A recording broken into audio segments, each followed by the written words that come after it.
Que la paix du Seigneur Jésus repose sur toi en ce matin nouveau. En France, lorsque les cloches des églises résonnent dans les villages encore endormis, ou que les rayons du soleil percent les vitraux d'une cathédrale ancienne, c'est comme si le ciel lui-même s'approchait de la terre. Chaque aurore est une invitation à lever les yeux, à reconnaître que derrière le tumulte du monde se cache une présence qui nous précède et nous soutient. Aujourd'hui, nous voulons ouvrir notre journée non pas par la hâte ni par les écrans, mais par un chant de louange. Ce chant ne se compose pas d'accords musicaux, mais de mots simples, nés d'un cœur reconnaissant. Il ne s'adresse pas à une idée abstraite, ni à une tradition poussiéreuse. Il s'adresse au Dieu vivant, Père, Fils et Esprit Saint, mystère éternel qui, pourtant, se fait proche de chacun de nous. La foi chrétienne a toujours confessé ce mystère de la Trinité. Cela peut sembler complexe ou lointain, mais en réalité, il touche chaque instant de notre vie. Car si Dieu est communion, cela signifie que nous ne sommes jamais seuls. Le Père nous appelle par notre nom, le Fils marche à nos côtés, et l'Esprit souffle dans nos profondeurs. Reconnaître la Trinité, c'est entrer dans une relation d'amour qui transforme nos journées les plus ordinaires en un chemin sacré. Imagine-toi un instant entrer dans la basilique de Vézelay ou dans la cathédrale de Chartres. Les colonnes s'élancent vers le ciel, la lumière colorée traverse les vitraux, une flamme tremble sur un autel discret. Dans ce silence, une image intérieure s'impose. Le Père qui enveloppe le Fils dans son étreinte, et entre eux une lumière descendante, douce comme une colombe, qui symbolise l'Esprit. Cette vision n'est pas une théorie, elle est une promesse de proximité. Dieu est communauté, et il t'invite à entrer dans cet échange d'amour. Père bienveillant, toi qui as peint le ciel de cette aurore, merci pour le souffle de vie qui m'habite encore. Merci pour l'espérance que tu fais naître dans mon cœur. Merci de me regarder non comme un étranger, mais comme ton enfant. Jésus, frère et compagnon de route, toi qui as connu nos fatigues et nos joies, sois mon guide aujourd'hui. Aide-moi à marcher dans la fidélité et la confiance. Merci pour ton pardon qui restaure mes pas fragiles et pour ton amour qui ne se lasse jamais. Esprit Saint, souffle discret et feu ardent, viens illuminer mes pensées, inspire mes paroles, rends mes gestes porteurs de paix. Sans toi, mes forces s'épuisent. Avec toi, je peux vivre cette journée dans la lumière. Ce matin devient alors un sanctuaire. Peu importe où tu es, dans une petite chambre, dans un train en mouvement ou dans la cuisine encore silencieuse, tu peux faire de cet espace un lieu de louange. Car louer la Trinité, c'est reconnaître que ton existence n'est pas une suite de hasards, mais une histoire habitée par Dieu. Après avoir levé les yeux vers la grandeur de Dieu, il est juste de tourner le regard vers notre propre cœur. Car si la louange nous rappelle combien le Seigneur est saint, elle met aussi en lumière nos fragilités. Reconnaître nos fautes n'est pas un exercice de culpabilité, mais un chemin de libération. Celui qui se sait faible peut recevoir la force d'en haut.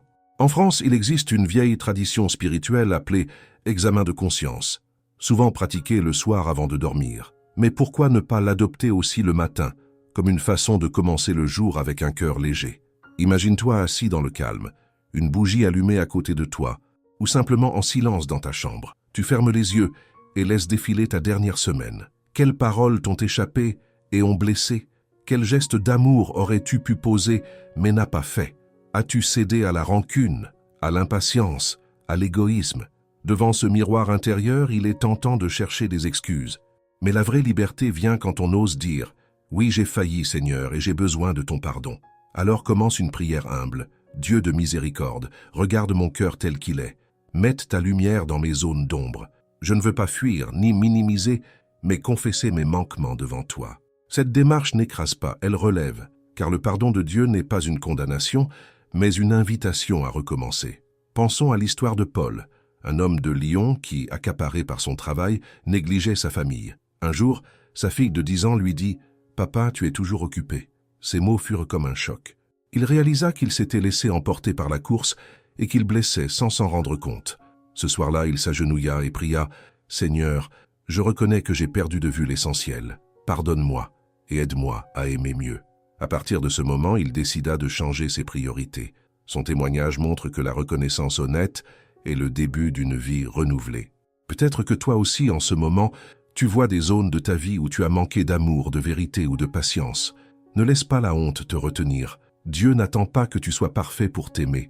Il attend simplement que tu ouvres tes mains vides pour recevoir sa grâce. Tu peux faire cette prière de contrition, car doucement, phrase après phrase, Seigneur, j'ai dit des paroles qui ont blessé. J'ai omis des gestes de bonté que j'aurais pu poser. J'ai choisi parfois mon confort plutôt que le bien d'autrui. Je viens à toi tel que je suis, sans masque. Pardonne-moi, purifie-moi, relève-moi, donne-moi un cœur nouveau, capable d'aimer davantage. Fais silence après ces mots. Imagine une pluie fine tomber sur toi, lavant tes fautes et rafraîchissant ton âme. C'est ainsi que le pardon agit. Il nettoie et il allège. Pour rendre ce pardon concret, engage-toi à poser un petit acte de réparation. Peut-être écrire un message d'excuse, tendre la main à quelqu'un que tu as ignoré, ou décider de mettre fin à une habitude nuisible. Ces gestes, même simples, sont le signe visible que la grâce a touché ton cœur. Alors, au lieu de commencer ta journée avec un poids caché, tu la commenceras libérée. Et cette liberté sera une invitation à marcher avec confiance, sachant que la miséricorde de Dieu est plus forte que tes manquements. Après avoir reconnu nos fragilités et demandé pardon, notre cœur s'ouvre pour recevoir quelque chose de nouveau. Car la vie chrétienne ne se résume pas à éviter le mal, mais à accueillir activement les dons de Dieu. C'est pourquoi cette étape est consacrée à la demande des vertus et à la prière pour la paix. Les vertus sont comme des graines semées dans notre âme. Certaines germent vite, d'autres demandent patience et persévérance. Mais toutes viennent du même soleil, Dieu lui-même, qui arrose notre terre intérieure de sa grâce. Parmi elles, 3 occupent une place centrale dans la tradition chrétienne: la foi, l'espérance et la charité. La foi n'est pas une théorie abstraite, c'est la confiance vivante dans un Dieu qui ne déçoit pas. Dans notre culture marquée par le doute et le scepticisme, croire devient un acte courageux. Tu peux dire simplement « Seigneur, augmente ma foi ». Même quand je ne comprends pas, aide-moi à m'appuyer sur toi. Quand mes yeux ne voient rien, fais que mon cœur reste fidèle à ta présence. Souviens-toi d'un moment où ta foi a été mise à l'épreuve, une maladie, une épreuve familiale, une incertitude professionnelle. Et rappelle-toi comment, malgré la nuit, une lumière a fini par briller. L'espérance est la vertu qui nous pousse à nous lever chaque matin. Sans elle, la vie devient lourde et les nouvelles du monde nous écrasent. Mais avec elle, chaque difficulté devient une marche vers un avenir meilleur. Tu peux prier ainsi: Seigneur, mets en moi une espérance tenace. Quand les nouvelles sont sombres, rappelle-moi que ton royaume est plus fort. Quand je tombe, aide-moi à croire qu'un nouveau départ est possible. L'espérance n'est pas une attente passive, elle est active, comme celle d'un artisan qui, malgré l'hiver, prépare déjà les outils pour la saison prochaine. La charité, enfin, est le cœur de tout. Ce n'est pas seulement donner quelques pièces, c'est aimer concrètement, écouter, servir, pardonner. En France, beaucoup de petites associations caritatives vivent de ce souffle: bénévoles qui distribuent des repas, familles qui accueillent, jeunes qui s'engagent. Tu peux demander: Seigneur, libère-moi de mon égoïsme. Apprends-moi à aimer sans calculer. Fais de mes mains des instruments de service, de mes paroles une source d'encouragement et de mon cœur un lieu d'accueil. À ces 3 vertus s'ajoutent tant d'autres dont nous avons besoin: la patience face aux contrariétés, la prudence pour parler à bon escient, la justice pour traiter chacun équitablement, la force pour résister aux tentations, la tempérance pour garder la mesure, l'humilité pour reconnaître nos limites, la joie pour illuminer les autres. Seigneur, accorde-moi patience et douceur, sagesse et discernement, force dans l'épreuve et humilité dans la réussite. Remplis-moi de joie, afin que ma vie reflète ton amour. Mais il est une vertu que nous devons demander pour nous-mêmes et pour le monde entier: la paix. Elle est précieuse et fragile. Dans nos familles, elle se brise parfois par des disputes ou des rancunes. Dans notre société, elle est mise à mal par la violence et l'injustice. Dans le monde, elle est menacée par les guerres. Prier pour la paix, c'est s'engager à devenir artisan de réconciliation. Commence par demander la paix intérieure. Seigneur, calme mes tempêtes intérieures. Quand l'anxiété m'envahit, donne-moi ton souffle de sérénité. Quand la peur me paralyse, rappelle-moi que tu es mon refuge. Seigneur, mets ta paix dans ma maison. Que les parents sachent t'écouter, que les enfants se sentent aimés, que les blessures se transforment en dialogue. Seigneur de la paix, regarde notre monde blessé. Inspire les responsables à choisir le dialogue plutôt que la guerre. Protège les victimes de la violence. Soutiens ceux qui œuvrent à la réconciliation. Fais de ton Église un signe vivant d'unité et de fraternité. La paix commence par un geste simple, une réconciliation, une parole apaisante, une main tendue. Si tu veux être exaucé, sois prêt à devenir toi-même porteur de cette paix. Ainsi, en demandant les vertus et la paix, tu ne te contentes pas de prier pour toi. Tu deviens un maillon d'une chaîne invisible qui relie la terre au ciel, et chaque geste de ta journée peut devenir une réponse à cette prière. Dieu le Père n'est pas un souverain distant. Il est celui qui nous a voulu dès le commencement et qui continue de nous porter. Quand nous traversons une épreuve, nous pouvons l'appeler avec confiance. Père bienveillant, tu connais mes besoins avant même que je les exprime. Soutiens-moi quand mes forces faiblissent. Rappelle-moi que je suis ton enfant, que je n'ai rien à craindre dans tes bras. Imagine une mère célibataire, inquiète pour l'avenir de ses enfants, qui se sent dépassée par les factures et la fatigue. Dans le silence de la nuit, elle lève les yeux et murmure « Père, prends soin de nous ». Et peu à peu, une paix l'envahit, comme si une main invisible venait la relever. Voilà la consolation paternelle. Jésus n'est pas un souvenir du passé. Il a connu la faim, les larmes, la trahison. Il sait ce que nous vivons. Quand nos cœurs sont lourds, il est là, compagnon fidèle. Jésus, frère et sauveur, je viens à toi avec mes blessures. Donne-moi ton courage dans la tempête. Quand tout semble perdu, rappelle-moi que ta croix a déjà ouvert le chemin de la victoire. Pense à un étudiant en difficulté qui doute de sa valeur et se sent incompris. Dans une petite chapelle, il s'assoit et chuchote « Jésus, reste avec moi ». Et soudain, il se sent moins seul, comme si une présence invisible marchait à ses côtés. L'Esprit Saint agit comme le vent. On ne le voit pas, mais on en ressent la force. Il console sans bruit, inspire des idées, redonne souffle. Dans la lassitude ou le découragement, il vient comme une lumière douce. Esprit Saint, souffle de Dieu, viens dans mes ténèbres. Allume en moi la flamme de l'espérance. Remplis mes pensées de clarté et mon cœur de consolation. Imagine un jeune qui lutte contre la dépression, incapable de trouver des mots pour prier. Il ferme les yeux et respire lentement, en répétant « Viens, esprit de paix ». Une lueur de réconfort naît en lui. Ce n'est pas un miracle soudain, mais une force nouvelle pour tenir un jour de plus. La consolation de Dieu n'est pas toujours spectaculaire. Elle se manifeste souvent par des gestes simples. Respirez consciemment. Inspire en pensant « Dieu est là ». Expire en disant « Je lui fais confiance ». Parlez à une personne de confiance. Parfois, la voix de Dieu se cache dans l'écoute d'un ami ou d'un prêtre. Se souvenir du passé. Regarde en arrière et constate comment tu as déjà surmonté des épreuves. Cherchez la beauté, un lever de soleil, une chanson, un sourire, autant de signes de consolation. Écrire sa prière, noter ses angoisses et les confier à Dieu noir sur blanc. Ces gestes deviennent des chemins concrets pour sentir que Dieu console vraiment. Pour unir ces invocations, je t'invite à prier ainsi. Père fidèle, je me confie à toi. Reste près de moi quand mes forces s'épuisent. Jésus, ami et frère, marche avec moi dans mes douleurs et mes doutes.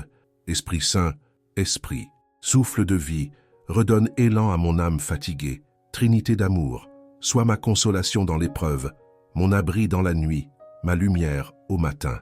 Amen. Dans cette invocation, nous découvrons que la consolation divine ne supprime pas toujours la difficulté, mais elle change notre manière de la traverser. Avec le Père, nous retrouvons refuge. Avec le Fils, nous avançons soutenus. Avec l'Esprit, nous recevons souffle et lumière. Après avoir invoqué et reçu consolation, le chemin spirituel s'achève dans la gratitude. Dire merci, c'est reconnaître que tout ce que nous avons est un don. La vie, le souffle, la lumière du jour, la présence des autres. Rien ne nous appartient vraiment. Tout nous est confié. Commence cette prière de reconnaissance avec des gestes simples. Souviens-toi d'un moment récent où tu as senti un peu de joie. Pense au sourire d'un enfant, à une main tendue, à un repas partagé. Laisse ton cœur répéter « Merci Seigneur ». La gratitude transforme le regard. Là où d'autres voient uniquement fatigue ou manque, celui qui remercie découvre des semences de bénédiction. Remercier n'est pas seulement prononcer des mots, c'est aussi s'engager à vivre autrement. Quand nous remercions, nous décidons de transmettre aux autres ce que nous avons reçu.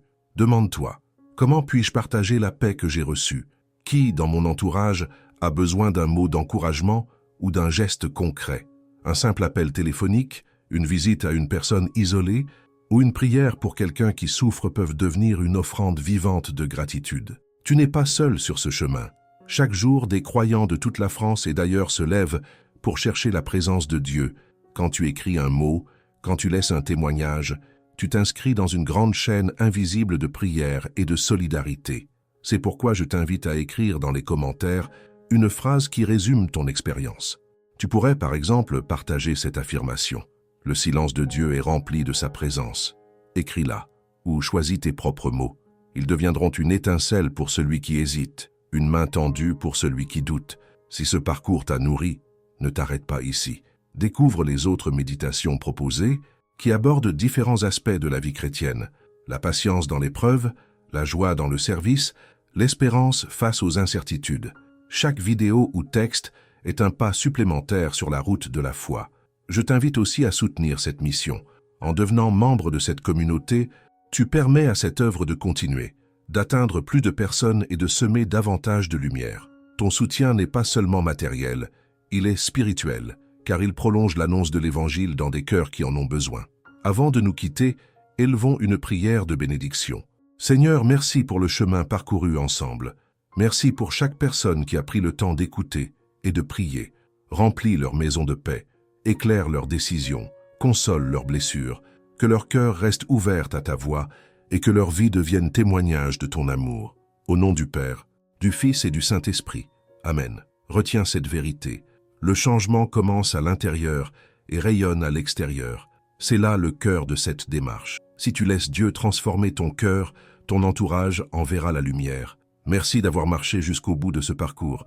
Ta fidélité prouve que tu désires sincèrement avancer dans la foi. Continue à chercher des moments de silence, de prière et de gratitude. N'oublie pas de partager ce message avec quelqu'un qui en aurait besoin. Et souviens-toi, tu n'es jamais seul. Dieu marche à tes côtés et une communauté invisible prie avec toi. Que cette certitude t'accompagne aujourd'hui et tous les jours.